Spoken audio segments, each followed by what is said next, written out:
ಜನಾರ್ದನ್ ರೆಡ್ಡಿ ಅವರೇ ಮಂತ್ರಿ ಇಲ್ಲ ಬಂದು ಕೊಡ್ತಾ ಅಂತ ಹೇಳಿದ್ದಾರೆ. ಸಭಾಧ್ಯಕ್ಷರೇ, 1992ನೇ ಪ್ರಶ್ನೆಯನ್ನು ಮೊನ್ನೆ ಮಹಿಳಾ ಮತ್ತು ಮಕ್ಕಳ ಅಭಿವೃದ್ಧಿ, ವಿಕಲಚೇತನ ಮತ್ತು ಹಿರಿಯ ನಾಗರಿಕ ಸಬಲೀಕರಣ ಸಚಿವರನ್ನ ಕೇಳಬಯಸ್ತೇನೆ.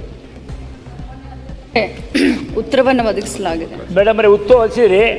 ಕಳೆದ 2 ವರ್ಷದಿಂದ ಖಾಲಿ ಇದ್ದು 2 ವರ್ಷ ಬೇಕು ಅಂಗನವಾಡಿ ಸಹಾಯಕರಿಗೆ ಕಾರ್ಯಕರ್ತರಾಗತಕ್ಕಂಥ ಪ್ರಶ್ನೆ ನಿನ್ನೆಯಿಂದ ಮೊನ್ನೆ ಈಗ ಅಬ್ಜೆಕ್ಷನ್ ಕಾಲ್ ಮಾಡಿದ್ವಿ. ಈಗ ಪ್ರೈಮರಿ ಸ್ಕೂಲು ಮಿಡ್ಲ್ ಸ್ಕೂಲ್ ಆಗಂದ್ರೆ ಟೀಚರ್ಸ್ ಕಮ್ಮಿ ಇದ್ದರೆ ರಜೆ ಹಾಕಿದರೆ ಲಾಂಗ್ ಲೀವ್ ಹಾಕಿದರೆ ಅತಿ ಶಿಕ್ಷೆ ಆಗ್ತಾರೆ. ಇದು 3 ವರ್ಷದ ಮಕ್ಕಳನ್ನ 2 ವರ್ಷ ಗಟ್ಟಲೆ ಟೀಚರ್ ಸಹಾಯಕರು ಇಲ್ಲ ಅಂದರೆ ಹೆಂಗೆ ನಡೆಸ್ತಾರೆ?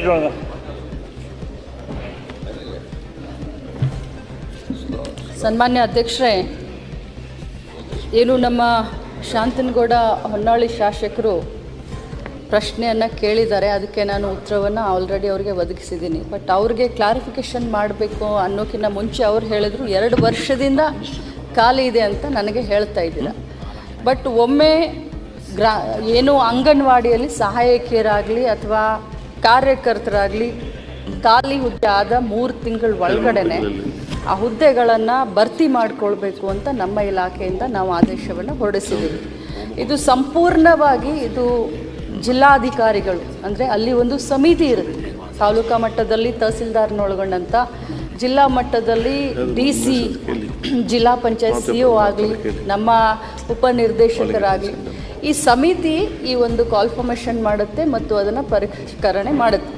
2022 ನಂತರ ಮೊದಲು ಇವನ್ನ ನಾವು ಮ್ಯಾನ್ಯುವಲ್ ಆಗಿ ನಾವು ಹುದ್ದೆಗಳನ್ನು ಭರ್ತಿ ಮಾಡ್ತಾಯಿದ್ವಿ. ಆದರೆ 2022 ನಂತರ ಇದು ತಂತ್ರಾಂಶದ ಮುಖಾಂತರ ಈ ಹುದ್ದೆಗಳನ್ನು ನಾವು ಆನ್ಲೈನ್ ಮೇಲೆ ಹುದ್ದೆಗಳನ್ನು ಭರ್ತಿ ಮಾಡೋಕ್ಕೆ ಶುರು ಮಾಡಿದ್ವಿ ಅಧ್ಯಕ್ಷರೇ. ಯಾಕಂತಂದರೆ ಬಹಳಷ್ಟು ಪ್ರಾಬ್ಲಮ್ಗಳು ಶುರು ಆಯಿತು, ಭಾಳಷ್ಟು ಇನ್ಫ್ಲುಯೆನ್ಸ್ ಆಗೋಕ್ಕೆ ಶುರು ಆಯಿತು, ಕೆಲವು ಜನರಿಗೆ ಅನ್ಯಾಯ ಆಗಲಿಕ್ಕೆ ಶುರು ಆಯಿತು. ಸೊ ಹೀಗಾಗಿ ನಾವು ಇದನ್ನು ತಂತ್ರಾಂಶದ ಮುಖಾಂತರ ಇದನ್ನು ಮಾಡಲಿಕ್ಕೆ ಶುರು ಮಾಡಿದ್ವಿ. ಈಗ ಸ್ಪೆಸಿಫಿಕ್ಕಾಗಿ ಏನು ನಮ್ಮ ಹೊನ್ನಾಳಿ ಶಾಸಕರು ಏನು ಪ್ರಶ್ನೆಯನ್ನು ಕೇಳಿದ್ದಾರೆ, ಇದರಲ್ಲಿ ಏನಾಗಿದೆ ಅಂತಂದರೆ, ನಾವು ಜಿಲ್ಲಾ ಅಧಿಕಾರಿಗಳಿಗೆ ಒಂದು ಸಮಿತಿಯ ಅಧ್ಯಕ್ಷ ಮಾಡಿ ಈ ಹುದ್ದೆಗಳನ್ನು ಭರ್ತಿ ಮಾಡ್ಕೊಳ್ಬೇಕು ಅಂತ ಹೇಳಿದ ಮೇಲೆ ಕೆಲವು ಸಾಫ್ಟ್ವೇರ್ ಪ್ರಾಬ್ಲಮ್ ಆಗಿರೋದ್ರಿಂದ ಅಪೂರ್ಣವಾದಂಥ ಅರ್ಜಿಗಳನ್ನು ಪೂರ್ಣಗೊಳಿಸಲಿಕ್ಕೆ 10 ದಿನ ಎಕ್ಸ್ಟೆಂಡ್ ಮಾಡಬಹುದು. 3 ತಿಂಗಳಲ್ಲಿ 40 ದಿನ ಅಂದರೆ 90 ದಿನ ಇದನ್ನು 100 ದಿನ ಮಾಡ್ಕೊಳ್ಬೋದು, ಎಕ್ಸ್ಟೆಂಡ್ ಮಾಡ್ಬೋದು.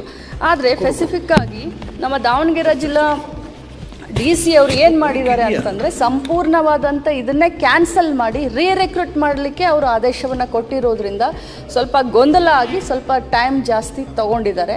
ಆದರೆ ತಾವೇ ಸದನಕ್ಕೆ ಹೇಳಿದ ಹಾಗೆ ಈಗಾಗಲೇ ತಾತ್ಕಾಲಿಕ ಪಟ್ಟಿಯನ್ನು ಕೂಡ ಈಗಾಗಲೇ ಪ್ರಕಟ ಮಾಡಿದ್ದಾರೆ. ಬಹುಶಃ ಇನ್ನೊಂದು ವಾರದ ಒಳಗಡೆ ಈ ಸಮಸ್ಯೆ ಬಗೆಹರಿಸ್ತೀವಿ ಅಂತ ಹೇಳಲಿಕ್ಕೆ ಬಯಸ್ತೀವಿ. ಓಕೆ ಮೇಡಮ್, ಇನ್ನು ಮುಂದೆ ಈ ಥರ ಆಗಬಾರ್ದು ಮೇಡಮ್. 2 ವರ್ಷ ಬೇಕು. ಯಾಕೆಂದರೆ ಇದೇ KPS ಎಲ್ಲ ಸ್ಟೇಟ್ ಕಮಿಟಿ ಅಲ್ಲ, ಅಲ್ಲೇ DCಗೆ ಅಲ್ಲೇ ಇರ್ತಾರೆ, ಕಮಿಟಿ ತಾಲೂಕು ಅಧಿಕಾರಿ ಇರ್ತಾರೆ. ಮುಂದೆ 3 ತಿಂಗಳು ಮಾಡಬೇಕಾದ್ರೆ ಈ ಸಮಸ್ಯೆಗಳಾಗಲ್ಲ. ಮುಂದೆ ಅದು ಸಹ ರಾಜ್ಯ ರೀತಿ ಆಗದೈತಿ ತಾವು ನೋಡ್ಕೋಬೇಕು ಅಂತ ನನ್ನ ಸಲಹೆ. ಸನ್ಮಾನ್ಯ ಸದಸ್ಯರಿಗೆ ಹೇಳಲಿಕ್ಕೆ ಬಯಸ್ತೇನೆ ಸರ್, ಇದು KPSCನೂ ಅಲ್ಲ UPSCನೂ ಅಲ್ಲ. ಬಟ್ ಇದಕ್ಕೆ ಬರುವಂಥ ಪ್ರೆಷರ್ಗಳು ಎಲ್ಲ ಶಾಸಕರಿಗೂ ಕೂಡ, ಈ ಅಂಗನವಾಡಿ ಕಾರ್ಯಕರ್ತರು ಸಹಾಯಕಿಯರು ಅಂತಂದರೆ ಮನೆ ಬಾಗಿಲಿಗೆ ಎಲ್ಲರೂ ಬರಲಿಕ್ಕೆ ಶುರು ಮಾಡ್ತಾರೆ. ಸೊ ಹಿಂಗಾಗಿ ಯಾರ ಮಾತನ್ನು ಕೇಳೋದಿಲ್ಲ ಸರ್ ಇವರು. ನಮಗೆ ಮೆರಿಟು, ಅಲ್ಲಿ ವಿಧವೆಯರಿಗೆ ಇಷ್ಟು ಕೊಡಬೇಕು, SC STಗಳಿಗೆ, ಹ್ಯಾಂಡಿಕ್ಯಾಪ್ಟು, ಆ್ಯಸಿಡ್ ವಿಕ್ಟಿಮ್ಸ್ಗಳಿಗೆ ಅಂತ ಏನೆಲ್ಲ ನಾವು ನಾರ್ಮ್ಸ್ ಬರೆದು ಕಳಿಸಿದ್ರು ಕೂಡ ಬಹಳಷ್ಟು ನಮಗೆ ಪ್ರೆಷರ್ನ ಹಾಕ್ತಾರೆ. ನಿಮ್ಮ ಕಾರ್ಯಕರ್ತರು, ನಿಮ್ಮ ಲೀಡ್ರು, ನಮ್ದು ಒಂದು ಕೆಲಸ ನೀವು ಮಾಡೋದಿಲ್ಲ.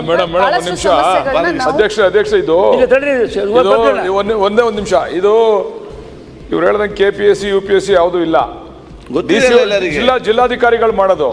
ಆದ್ರೆ ಅದಕ್ಕೊಂದು ಟೈಮ್ ನಿಗದಿ ಮಾಡ್ಬೇಕು ಮೇಡಮ್ ಅವರು. 1 ತಿಂಗಳಲ್ಲ 2 ತಿಂಗಳಲ್ಲ ಮಾಡಿ ಖಾಲಿ ಆದ ತಕ್ಷಣ ಅಂತೇಳಿ ಯಾರ ಪ್ರೆಷರ್ಗೂ ಯಾರು ಈಲ್ಡ್ ಆಗಲ್ಲ. ನೀವು ಕಾನೂನು ಪ್ರಕಾರನೇ ಮಾಡಬೇಕು. ನಿಮ್ಮ ಕಾನೂನಲ್ಲಿ ಏನು ಅವಕಾಶ ಇದೆ ಅದರಂತೆ ಮಾಡಬೇಕು. ಮಾಡಿ 2 ತಿಂಗಳಲ್ಲಿ ಮಾಡಿ ಅಂತ ಒಂದು ಆದೇಶ ಮಾಡಿ. 2 ತಿಂಗಳು ಮಾಡಿದ್ದೀನಿ, 3 ತಿಂಗಳ ಒಳಗಡೆ ಇಲ್ಲ ಮಾಡಿಲ್ಲ.